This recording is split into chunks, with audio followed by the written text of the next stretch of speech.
Olá, meninos e meninas, sejam todos muito bem-vindos. Vocês estão no canal Sistema de Ensino Monte Carlo, um canal feito exclusivamente para você, estudante do ensino público, seja você do ensino médio, do ensino fundamental, do ensino universitário, você pesquisador, curioso da matéria. Aqui você encontra temas de humanas, tá? Sociologia, história, filosofia, geografia, e agora também com exatas, com nosso módulo de matemática, tá? Desde já eu conto com o seu like, se você ainda não é inscrito, torne-se inscrito no canal, compartilhe os conteúdos aqui do professor, para que isso motive o meu trabalho, para que juntos, nessa corrente de dinamização do ensino público, torná-lo mais dinâmico, de fácil acesso e entendimento. Hoje, nosso módulo de sociologia, nós vamos falar sobre socialização dos indivíduos, de uma forma direta ou indireta. Esse canal é uma forma de socializar, né? Porque o intuito desse canal não é ser um canal de entretenimento, como tantos outros que nós temos aí. O intuito do nosso canal é instrutivo, de forma não proposital.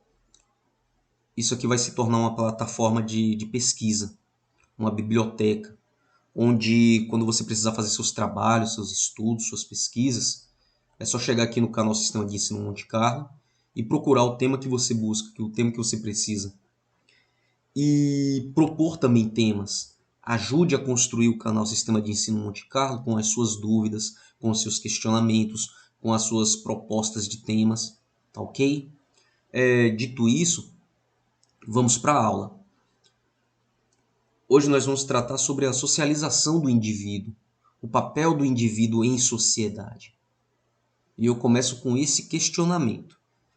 É o pensamento e a ação dos indivíduos que influencia a sociedade como um todo, ou é o contrário? Ou é a sociedade que influencia o indivíduo? Se é a sociedade que influencia e determina o pensamento e o comportamento de cada indivíduo. Então a aula de hoje ela começa com esse questionamento.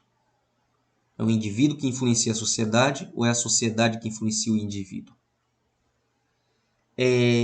Esse questionamento é um dilema e um tema da sociologia a respeito do comportamento humano. É a reflexão sobre a socialização dos indivíduos. Em primeiro termo, nós vamos refletir sobre esse conceito de socialização e depois entender como alguns dos principais pensadores, os teóricos, né, da sociologia, trataram as relações entre indivíduo e sociedade. Quando falamos em socialização do indivíduo, estamos sugerindo que aquilo que nós somos é o resultado de um processo que aprendemos na convivência com outros seres humanos. Tudo isso com base em valores, ideias, atitudes, fazeres comuns, hábitos, né, desse conjunto. Seus sentimentos sobre uma criança, sua ideia sobre um assunto, seu tratamento de respeito aos idosos ou seu modo de vestir são aprendidos através de seu contato com as gerações anteriores. Você é consciente do que faz, sente e pensa na sua relação com outras pessoas.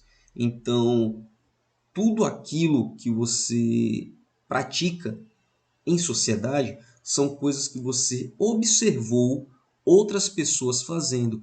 São coisas que, através do estudo de história, por exemplo, você estudou, viu e analisou, teve contato com costumes do passado e consegue associar isso aos costumes do presente, tá? Então é toda a sua carga de conhecimento de gerações anteriores que determina o seu comportamento atual. E o que podemos observar é que todos nós somos socializados de acordo com o nosso ambiente. Então é o seu ambiente social que vai determinar, entre aspas, aquilo que você será em sociedade. A primeira fase da socialização é chamada de socialização primária. É aquele momento que acontece na sua família.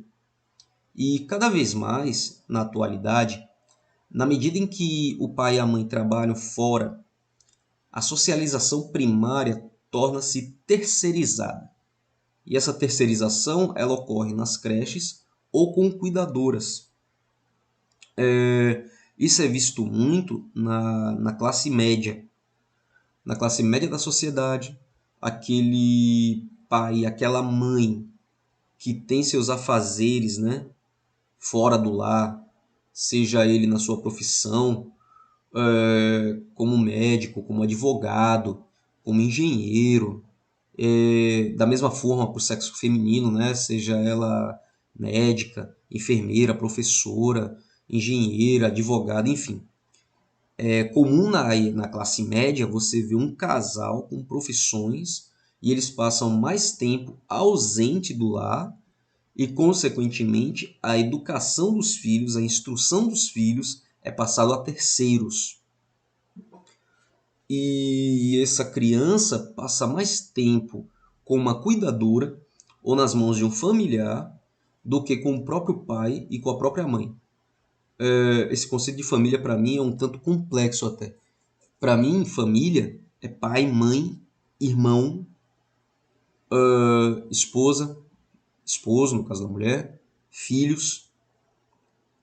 Então, isso é família. Passado disso, eu considero como um parente, que são os tios, os avós, os primos. Então, na maioria das vezes, essa criança da classe média, ela convive mais com cuidadores e com parentes do que com os próprios pais. E quando ingressamos nos anos iniciais do ensino fundamental, ou quando tomamos contato com outro ambiente fora desse ambiente familiar, desse ambiente parental, através dos colegas de rua, grupos de jovens da igreja, ou quando vemos televisão, acontece a chamada socialização secundária. Então, aquele seu ambiente do lar, aquele seu ambiente familiar, tudo que você aprende ali, você vai refletir esse comportamento no ambiente secundário. Então, é todo o seu comportamento de dentro de casa, você vai levar para fora de casa. Por isso eu digo, isso é de minha opinião, né, que educação você não aprende na escola. Na escola você vai se instruir. Na escola você vai adquirir instrução. A educação você vai ser educado dentro de casa. Então o pai, ele se engana ao achar que é na escola que ele vai ser educado, porque é impossível para um professor educar 60, 50, que seja a turma, o número da turma, o número de alunos, né, num contexto diário. Como é que ele consegue educar mais de 100 alunos diferentes ao decorrer do dia, cada um com um perfil familiar diferente? É impossível. É algo até difícil de acreditar que passe pela cabeça desse pai e dessa mãe que o filho será educado fora de casa. A educação, ela parte do lar. Então, é aquela instrução na área primária da socialização que ele vai refletir na área secundária. Então, querer jogar a obrigação de educar para o setor secundário é negligência familiar. Então, a maior parte dos problemas que nós professores enfrentamos hoje em sala de aula é quanto à base familiar. Indisciplina sempre existiu. Isso é normal em sala de aula, porque todo ser humano, todo indivíduo, possui a sua carga emotiva própria. Então, educação é papel do pai, é papel da mãe. não é papel do professor. Mas vamos voltar para a aula para que isso aqui não se torne um desabafo, né? Os dois tipos de socialização condicionam a nossa relação com outros indivíduos. Quais são os dois tipos de socialização? A primária e a secundária. É isso que vai determinar você como indivíduo, porque é na secundária que você vai colocar em prática aquilo que você aprendeu na sua área de socialização primária. E dependendo da forma, do ambiente social e da educação que você recebeu, é onde nós adotamos ou abandonamos uma série de papel social. Tá, um detalhe aqui para o final. O que você adota, o que você usa como prática, ou aquilo que você abandona, isso é da sua escolha. É o momento em que você forma opinião para dizer o que você vai seguir, o que você vai praticar na sua área social secundária, ou que você vai abandonar. Então isso é do indivíduo escolher, a sua capacidade de escolha. É quando você se torna um ser autoconsciente. Tá? Um papel social é um comportamento esperado de um indivíduo que ocupa uma determinada posição na sociedade. Que posição é essa? Se você é trabalhador, então aquilo ali é a sua posição na sociedade. Se você um trabalhador, aí você amplia esse trabalho para as áreas de função. Se você é um advogado, se você é da área do comércio, você é um empresário, se você é um médico, se você é um cara de uma gestão pública. Então, são as suas profissões, são os seus afazeres na área secundária que determina a sua posição e o seu papel na sociedade.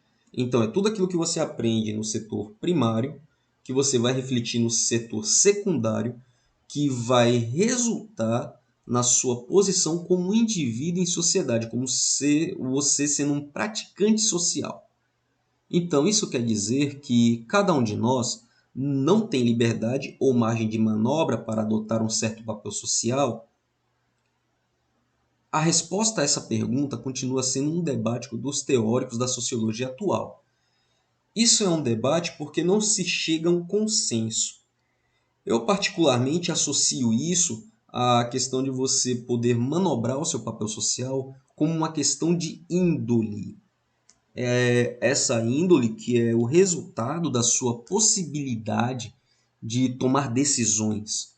É o momento em que você escolhe se você vai seguir adiante as suas instruções maternas e paternas ou essa instrução terceirizada, e a forma que você exercitou isso em sociedade, que você aprendeu a se comportar, se é isso que você vai aplicar no momento em que você passa a se tornar indivíduo social. Então, a questão de índole é quando eu escolho ser uma pessoa honesta e digna ou quando eu opto por ser uma pessoa corrupta e desonesta. Tá? Então, é essa minha leitura que eu faço. Se você pode manobrar, se você pode adotar um papel social, então isso foge de um debate, na minha opinião. Isso é uma questão de índole do indivíduo, porque todo ser é um ser pensante e é um ser capaz de tomar suas escolhas. Porque então você não conseguiria explicar, por exemplo, como uma pessoa, só por um exemplo, uma pessoa de berço evangélico, não que os evangélicos sejam as melhores pessoas do mundo, mas teoricamente entende-se que dentro da igreja você receberá a maior parcela de boa instrução que se possa imaginar. Não que a igreja não esteja ausente de corrupção. Pelo contrário, existe tanta corrupção quanto. Mas do senso comum entende-se que aquela pessoa educada dentro dos princípios bíblicos, muito dificilmente ela será uma pessoa corrupta. Mas é o que geralmente acontece. Então, a questão de ser honesto e digno e corrupto, desonesto e falso é uma questão de índole do ser humano. Tá? Essa é a minha opinião. Se você tem uma opinião contrária, deixa aí nos comentários. Vamos levantar esse debate social. A imaginação sociológica significa perceber a conexão entre as histórias pessoais e as estruturas da sociedade. Se as estruturas sociais são padrões estáveis de relação entre os indivíduos, então como avaliar que os indivíduos não têm livre escolha ou margem de manobra? Então, se você imagina um cenário social em que tudo acontece de forma distinta, plana, tudo na plena paz, tudo na plena calmaria, infelizmente você vive num mundo que não condiz com a nossa realidade, porque é a diferenciação de indivíduos que mostra a sua sociedade. São pessoas agressivas, são pessoas mais ponderadas, são pessoas mais temperadas, são pessoas que de diversas características, de diversas temperaturas emocionais. Então são essas pessoas que convivem em sociedade. Então é dentro dessa convivência, dentro de uma situação que você tem que tomar escolhas e atitudes, então como não pensar que você, indivíduo, como você, ser social, não tem uma margem de escolha, não pode manobrar certas situações? Seria até irracional pensar que esse tipo de coisa não acontece. Por isso eu insisto que esse debate social ele é muito forçado, porque é prático entender que o ser dotado de uma índole positiva ou negativa e que ele faz parte de uma sociedade, então ele optou por esse papel social. Agora, falando um pouco de interdisciplinaridade, né, um pouco de história, mas eu não vou me aprofundar muito nisso, porque para isso nós já temos o nosso módulo de história, tá? Para expandir um pouco mais esse conhecimento de instrução, dá uma passadinha lá na nossa playlist de história que você vai entender o contexto social do século XV e o século XIX, tá bom? Mas só para dar uma introdução, na Europa do século XV ao XIX ocorreram grandes transformações econômicas e sociais. E a sociologia, ela surgiu nesse contexto de mudanças. E a partir da necessidade do homem europeu em tentar explicar cientificamente o mundo, suas relações com outros homens e com outras sociedades, que passou a conhecer. Então a sociologia ela surge para tentar entender aquela mudança comportamental que estava acontecendo na sociedade. E ela surge para resolver algumas questões, para tentar explicar, para tentar dar resposta a alguns questionamentos. Por exemplo, na Europa, com toda a riqueza gerada pela Revolução Industrial, como explicar de forma simultânea o aumento da pobreza e da miséria dos trabalhadores? Porque se está se produzindo riqueza, mas ao mesmo tempo se observou que a pobreza também estava aumentando. Então, como explicar isso? Outro questionamento, a Revolução Francesa clamava por igualdade e fraternidade, mas o que se via na prática era o aumento da desigualdade da economia. Porque nas Américas, entre os nativos, apesar das hierarquias existentes entre eles, entre os nativos americanos, não existiam pessoas passando fome antes da chegada do europeu? Esse é mais um questionamento.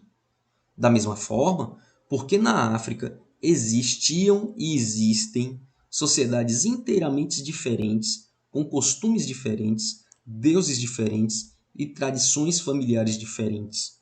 Então, todo esse grupo de questionamento que surgiu na Europa do século XV ao século XIX, que vai fomentar, que vai ser a base para a criação dessa matéria chamada sociologia.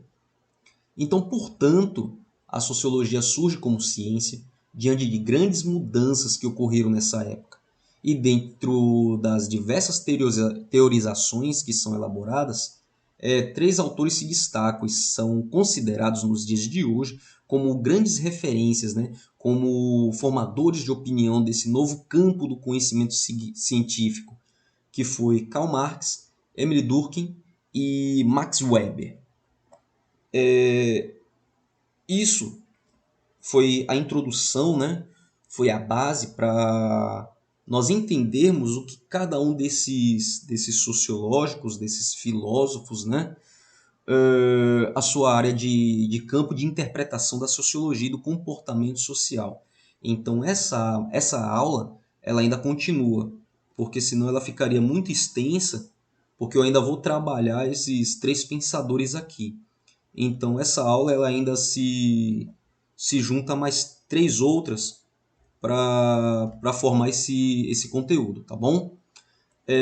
A todos vocês, meu muito obrigado pela sua audiência.